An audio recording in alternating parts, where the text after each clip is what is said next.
Hi guys! Welcome back to another tutorial video. So, for today's video, ituturo ko sa inyo kung paano i-enhance or palinawin yung mga pictures na malabo na o yung mga lumang pictures na katulad nito at nito. So, ang tanong, paano nga ba? Pero bago ang lahat, kung hindi ka pa nagsusubscribe, please subscribe now and hit the notification bell para ma-notify ka if may new upload videos kami. So, keep on watching!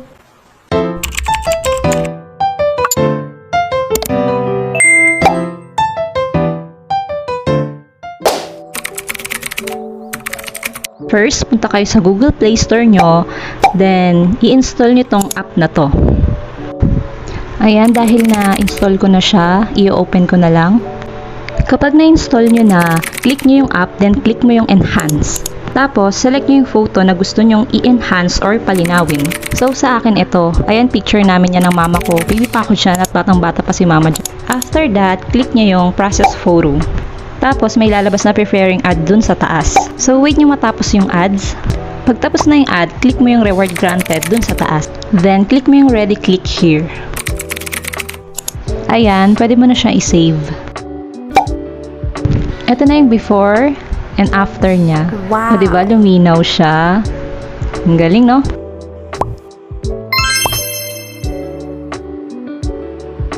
So, mag-try ulit tayo ng isa pang photo.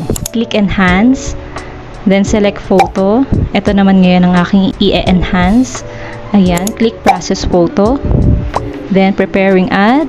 Wait lang natin na matapos yung ad. Ayan, kinat ko na yung ad para hindi matagal. So, click mo yung reward granted.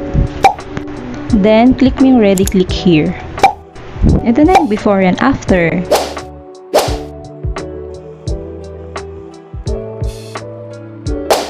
So, that's it for today's video tutorial. Diba, ang dali lang niyang gawin. Kailangan mo lang i-follow yung mga steps na sinabi ko dun sa video. Medyo parang mabilis lang yung pagkaka-explain ko dun sa video, pero promise, madali siyang gawin. So, ayun, I hope na nakatulong itong video na ito sa inyo. And don't forget to give this video a thumbs up kung nagustuhan nyo. And please, kung hindi ka pa nakakapag-subscribe, please subscribe now and hit the notification bell para updated kayo sa mga videos na i-upload namin. Thank you and God bless. Bye!